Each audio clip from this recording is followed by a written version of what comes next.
എല്ലാവർക്കും ഒരിക്കൽ കൂടി മറ്റൊരു എപ്പിസോഡിലേക്ക് സ്വാഗതം. ഇന്ന് കിടിലമായിട്ടുള്ള ഒരു സാധനമാണ്. തികച്ചും വ്യത്യസ്തമായിട്ട് അങ്ങനെ ആരും അധികം കുക്ക് ചെയ്യാത്ത ഒരു സംഭവമാണ് ഇന്ന് ഞാൻ കുക്ക് ചെയ്യാൻ പോകുന്നത്. മറ്റൊന്നുമല്ല, സാധാരണ നമുക്ക് എല്ലാവർക്കും അറിയാവുന്ന നമ്മുടെ പ്രാവിൻ്റെ ഇറച്ചി ഞാൻ ഇതിനു മുമ്പ് കഴിച്ചിട്ടില്ല. അപ്പോൾ എന്തായാലും നമുക്ക് ഒന്ന് കഴിക്കാൻ പറ്റിയ ഒരു അവസരമാണിത്. ഇത് കഴിഞ്ഞ ദിവസം ഞാൻ ഹണ്ടിങ്ങിന് പോയായിരുന്നു. ആ സമയത്ത് നമുക്ക് കിട്ടിയ പ്രാവാണിത്. സത്യം പറഞ്ഞാൽ അന്ന് ഹണ്ടിങ്ങിന് പോയപ്പോൾ ഒരു പ്രാവിനെയാണ് കിട്ടിയത്. ബാക്കിയെല്ലാം മറ്റുള്ള വൈൽഡ് ബേർഡിനെയാണ് നമുക്ക് കിട്ടിയത്. അപ്പോൾ അതിൽ ആ ഒരു ബേർഡിനെ കിട്ടിയ നമ്മുടെ ഈ പ്രാവിനെ ഞാൻ ഇങ്ങോട്ട് കൊണ്ടുവന്ന് കറി വെച്ച് കഴിച്ചതിൻ്റെ ടേസ്റ്റ് ഒന്ന് അറിയാൻ പറ്റി. അപ്പോൾ ഈ ഒട്ടും താമസിക്കേണ്ട, നമുക്ക് ഇവനെ ഒന്ന് കിടിലമായിട്ട് ഒന്ന് ഡ്രസ്സ് ചെയ്തെടുക്കാം, അതിനുശേഷം കറി വെക്കാം. ഓക്കെ ഗൈസ്, അതോടൊപ്പം തന്നെ ആ ഹണ്ടിങ് വീഡിയോ നിങ്ങൾക്ക് കാണണമെന്നുണ്ടെങ്കിൽ ഈ വീഡിയോയുടെ താഴെ ഡിസ്ക്രിപ്ഷൻ ബോക്സിൽ നമ്മൾ ആ വീഡിയോയുടെ ലിങ്ക് ഇടുന്നതായിരിക്കും. എന്തായാലും ആ ലിങ്ക് വഴി ഈ ബേർഡിനെ നമ്മൾ ഇവിടെ ഇംഗ്ലണ്ടിൽ ഹണ്ട് ചെയ്ത് പിടിച്ച ആ വീഡിയോ കൂടെ നിങ്ങൾക്ക് കാണാം. അപ്പോൾ ഏതായാലും ഇംഗ്ലണ്ടിൽ ഇതിന് നിയമവിധേയമാണ്. നമ്മുടെ നാട്ടിൽ ഈ പരിപാടിക്കൊന്നും പോകരുത്, അകത്ത് കിടക്കും, അത് പ്രത്യേകം നിങ്ങൾ ഓർക്കുക. ഓക്കെ ഗൈസ്, അപ്പം റെഡി. അപ്പോൾ ഇതാണ് നമുക്ക് കിട്ടിയേക്കുന്ന പ്രാവ്. എന്താ അല്ലേ? ഓക്കെ, അപ്പോൾ ഈ പ്രാവിനെ നമ്മൾ ആദ്യം തന്നെ തലയൊന്ന് കട്ട് ചെയ്ത് ബാക്കി ഒന്ന് തോല് ഒന്ന് ഉരിഞ്ഞെടുക്കുകയാണ്.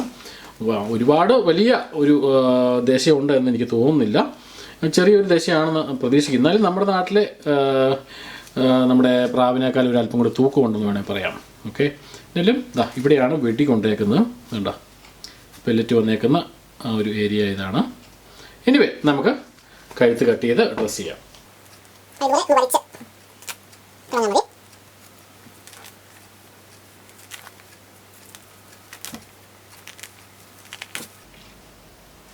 ഇതിൻ്റെ ഇറച്ചിക്ക് നിറം തന്നെ വ്യത്യാസമുണ്ട്. നല്ല റെഡിഷ് കളറാണ് ഇതിൻ്റെ ഇറച്ചിക്ക്. പക്ഷെ നമ്മൾ ഇന്നലെ ഉണ്ടാക്കിയ ആ ഒരു വൈൽഡ് ബേർഡിൻ്റെ ഇറച്ചിയുടെ കളർ വേറെയായിരുന്നു. ഇപ്പം നമ്മൾ ശരിക്കും ഇതിൻ്റെ പപ്പും പൂടെയൊക്കെ ശരിക്കൊന്ന് കളഞ്ഞിട്ടുണ്ട്. ഞാൻ തൊലി മാക്സിമം കളയാൻ ശ്രമിച്ചു. അപ്പം എന്നാൽ കുറച്ചൊക്കെ ഉണ്ട് ഇപ്പോഴും. അത് നെയ്യുടെ ഒരു പോർഷൻ ആയതുകൊണ്ട് ഞാൻ അധികം കളയുന്നില്ല. ഇവിടെയൊക്കെ നെയ്യുടെ ഒരു പോർഷൻ കൂടി ഉണ്ട്. അപ്പോൾ അതുകൊണ്ട് കുറച്ച് തൊലി ഞാൻ ഇട്ടേക്കാണ് ഇവിടെ. ഓക്കെ, അപ്പോൾ ഇത്രയേ ഉള്ളൂ സംഭവം. ഇനി നമുക്കിതിൻ്റെ കാലൊന്ന് ജസ്റ്റ് കട്ട് ചെയ്യാം.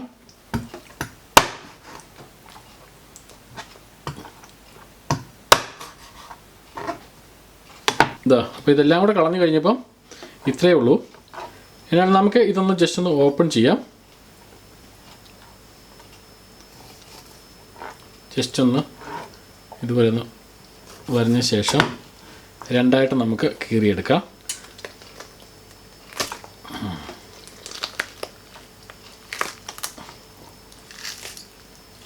ഇതുപോലെ നമുക്ക് കിട്ടും. നമുക്ക് കോഴിയുടെയൊക്കെ എടുക്കുന്ന പോലെ തന്നെയാണ് ഞാനിപ്പോൾ ചെയ്തേക്കുന്നത്. ഇനി ഇതൊന്ന് ക്ലീൻ ചെയ്തെടുക്കാം. ഇതിൻ്റെ ഹാർട്ട് നമുക്കിതൊന്ന് ശരിക്ക് കഴുകിയെടുക്കാം. കഴുകിയൊക്കെ എടുത്ത് കഴിയുമ്പോൾ ഒട്ടും തന്നെ കാണില്ല. പക്ഷേ എന്നാലും ആ ഒരു ടേസ്റ്റ് വ്യത്യസ്തമായിരിക്കുമെന്ന് ഞാൻ പ്രതീക്ഷിക്കുന്നു. നമുക്കെന്നാലും ട്രൈ ചെയ്ത് നോക്കാം. അപ്പോൾ ഇതിൻ്റെ ഒരു ഞാൻ നേരത്തെ പറഞ്ഞ പോലെ തന്നെ ഈ ദശയുടെ കളറും നമുക്ക് വ്യക്തമായിട്ട് കണ്ടാൽ മനസ്സിലാക്കാം. നമ്മുടെ സാധാരണ കോഴിയിറച്ചിയുടെ കളർ നമുക്കറിയാം, ഒരു വെള്ള കളർ പോലെയാണെങ്കിലും ഇതിൻ്റെ കളർ നമുക്ക് ആലോചിച്ച് നോക്കുക, റെഡിഷ് ആണ്. അത് നമ്മുടെ കരളിൻ്റെയൊക്കെ, കോഴിയുടെ കരളിൻ്റെയൊക്കെ ആ ഒരു കളറാണുള്ളത്. ഇനി നമുക്കിതൊന്ന് കട്ട് ചെയ്യാം.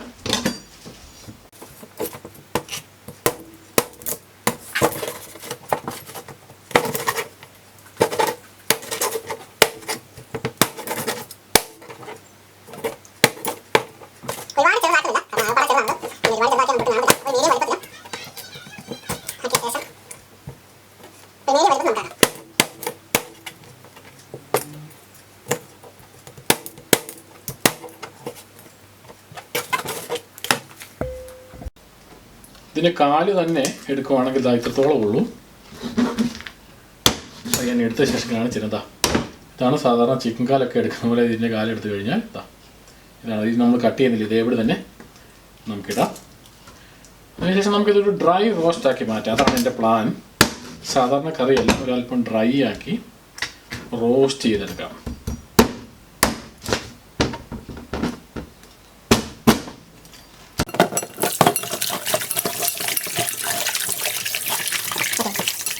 ഒരു പാൻ എടുക്കാം. പാനിലേക്ക് നമുക്കൊരല്പം എണ്ണ ഒഴിക്കാം.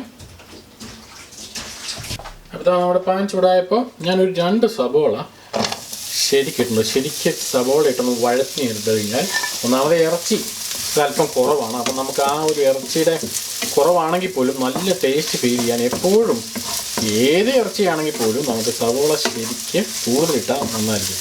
ഇപ്പോൾ സത്യം പറഞ്ഞാൽ ഇതാ ഇറച്ചിയൊക്കെ കൂടുതൽ സവോള ഉണ്ടോ എന്ന് എനിക്ക് സംശയമുണ്ട്. അപ്പോൾ എന്തായാലും നല്ല ടേസ്റ്റ് ആയിരിക്കും തന്നെയാണ് ഞാൻ പ്രതീക്ഷിക്കുന്നത്. ശേഷം ഒന്നായി വരുമ്പോഴത്തേക്ക് നമുക്ക് കുറച്ച് പച്ചമുളക് ആഡ് ചെയ്യാം. അതോടൊപ്പം തന്നെ കുറച്ച് ഇഞ്ചിയും വെളുത്തുള്ളിയും കൂടി കട്ട് ചെയ്തിട്ട് അതുകൂടി ആഡ് ചെയ്യണം.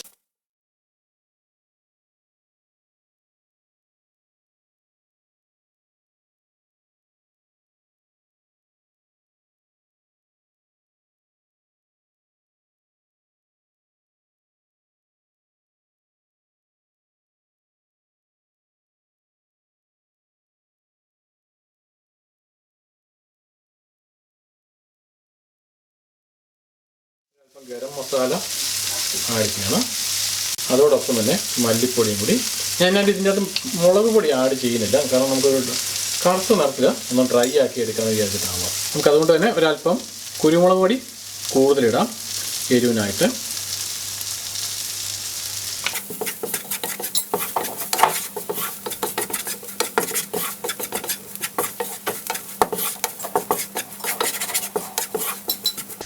ഇനി അതിലേക്ക് തക്കാളി കട്ട് ചെയ്തേക്കുന്ന 2 തക്കാളി കട്ട് ചെയ്തേക്കുന്ന കൂടി ആഡ് ചെയ്ത് ഒന്നുകൂടി ഒന്ന് ഇളക്കി കൊടുക്കാം.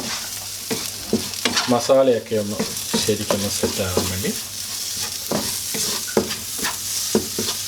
ആ പച്ചമണമൊക്കെ ഒന്ന് മാറുകയും ചെയ്യും മസാലയുടെ എല്ലാം. അപ്പോൾ ഏകദേശം പച്ചമണമൊക്കെ ഒന്ന് മാറിയിട്ടുണ്ട്. നമ്മളിതായി നമ്മുടെ ഇറച്ചി ഇതിലേക്ക് ആഡ് ചെയ്ത് കൊടുക്കുകയാണ്. ഒന്ന് ശരിക്ക് ഒന്ന് മിക്സ് ചെയ്ത് കൊടുക്കാം, ഈ മസാലയൊക്കെ ഇതിലേക്കൊന്ന് പിടിക്കാൻ വേണ്ടി.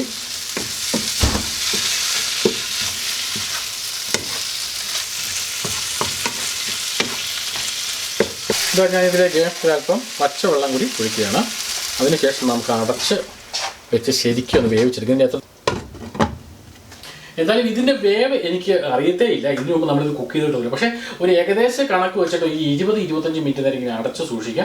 അതിനുശേഷം നമുക്ക് ഓപ്പൺ ചെയ്തതിന് ശേഷം അതിൻ്റെ അകത്തുള്ള വെള്ളമോ കാര്യങ്ങളൊക്കെ ഒന്ന് ഡ്രൈ ആക്കി എടുക്കുകയും ചെയ്യാം. അങ്ങനെ ഡ്രൈ റോസ്റ്റ് എന്നാണ് ഞാൻ പ്രതീക്ഷിക്കുന്നത്. ഒരു അടിപൊളി പ്രാവ് ഡ്രൈ റോസ്റ്റ്. എനിവേ എന്തായാലും നമുക്ക് ഒരു 20-25 മിനിറ്റ്സ് ഒന്ന് വെയിറ്റ് ചെയ്യാം. അപ്പോൾ അത് ഏകദേശം റെഡിയായി കാണുമെന്ന് പ്രതീക്ഷിക്കാം. നമുക്കിപ്പോൾ ഇത് ഓൾമോസ്റ്റ് വെന്തിട്ടുണ്ട്. ഇനി പക്ഷെ നമ്മൾ ചെയ്യുന്നത് ഇത്രയും നേരം നമ്മൾ അടച്ചാണ് ഞാനിത് വേവിച്ചത്. ഞാൻ തുറന്ന് വേവിക്കുകയാണ്, കാരണം ഇത് ശരിക്കൊന്ന് ഡ്രൈ ആവണം. നല്ല ഡ്രൈ ഗ്രേവിയാണ്, ഞാൻ നേരത്തെ പറഞ്ഞ പോലെ ഡ്രൈ ഗ്രേവിയാണ് നമുക്ക് ആവശ്യം. അപ്പം തുറന്ന് വേവിക്കാം. ഈ ഡ്രൈ ആകുന്ന സമയത്ത് ഞാൻ അല്പം മല്ലിച്ചീരയും കൂടെ ആഡ് ചെയ്യുകയാണ്. ഇപ്പോൾ മല്ലിച്ചീരയും കൂടെ ആഡ് ചെയ്ത ശേഷം നമുക്കൊന്ന് ഒന്ന് ഇളക്കി ഇപ്പോൾ ഡ്രൈ ആയിക്കൊണ്ടിരിക്കുന്നുണ്ട്.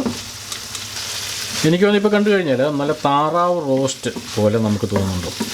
ആ ഒരു രീതിയിലാണ് ഇതിൻ്റെ ഒരു സ്മെല്ലും നമുക്ക് അടിക്കുന്നതെന്ന് വേണമെങ്കിൽ പറയാം. എന്തായാലും ആ ഒരു ബ്ലാക്ക് രീതിയിൽ എല്ലാം വന്നിട്ടുണ്ട്. അപ്പോൾ ഇപ്പോൾ സംഭവം റെഡി ആയിട്ടുണ്ട്. ഇനി നമുക്ക് പാത്രത്തിലേക്ക് മാറ്റാം. നല്ല സ്മെല്ലും വരുന്നുണ്ട്. അപ്പോൾ നല്ല കിടിലൻ സാധനം റെഡിയാണ്. നല്ല സൂപ്പർ ഡ്രൈ റോസ്റ്റ്.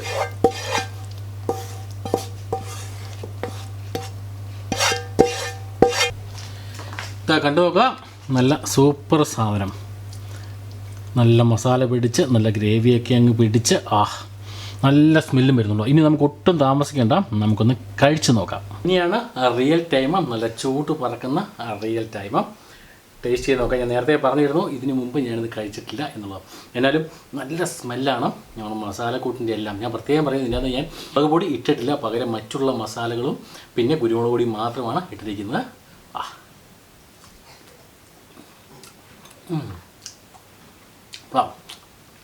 ഇത് സത്യം പറഞ്ഞാൽ എനിക്ക് തോന്നുന്നത്, ഞാൻ നേരത്തെ പറഞ്ഞ പോലെ ഏകദേശം പറയുകയാണെങ്കിൽ ഒരു താറാവ് റോസ്റ്റിൻ്റെ ഒരു ടേസ്റ്റാണ് എനിക്ക് ഫീൽ ചെയ്യുന്നത് ആദ്യത്തെ ബൈറ്റിൽ തന്നെ. കാരണം മസാലകളെല്ലാം ശരിക്കും പിടിച്ചിട്ടുണ്ട്. ഇറച്ചിയുടെ കളർ ഞാൻ നേരത്തെ പറഞ്ഞായിരുന്നു.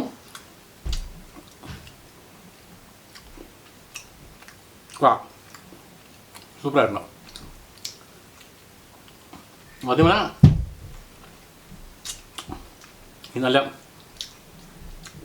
പൊറോട്ട ഒക്കെ ഉണ്ടെയോ, പൊറോട്ട കൂട്ടി ഒരു പിടി അങ്ങ് പിടിച്ചാ സൂപ്പറായിരിക്കും.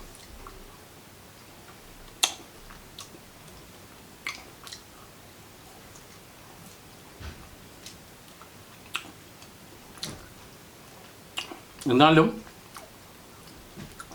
കുറച്ചേ ഉള്ളെങ്കിലും ഉള്ളത് സൂപ്പറാണ്. വളരെ യാദൃശ്ചികമായിട്ട് എനിക്ക് കിട്ടിയതാണിത്. എന്തായാലും കുറേ നാളായിട്ട് എൻ്റെ ആഗ്രഹമായിരുന്നു ഇങ്ങനൊരു സംഭവം കിട്ടിയാൽ കൊള്ളാമെന്നുള്ള കാര്യം. അപ്പോൾ എന്തായാലും ആ ആഗ്രഹം സാധിച്ചു. നല്ല സൂപ്പർ ടേസ്റ്റാണ് സാധനം. അതുകൊണ്ട് തന്നെ ഇനി കിട്ടിയാലും ഞാൻ വിടില്ല. ഇതുപോലെ തന്നെ റോസ്റ്റിന് വരെ അന്നേരം നമുക്ക് കറി വെച്ച് നോക്കാം. ഓക്കെ, അപ്പോൾ എന്തായാലും ഈ വീഡിയോ ഇഷ്ടമായാൽ ലൈക്ക് ചെയ്യുക, ഷെയർ ചെയ്യുക, നിങ്ങൾക്ക് ഇഷ്ടമുള്ള കമൻറ്റുകൾ രേഖപ്പെടുത്തുക. Okay, thank you very much and good bye.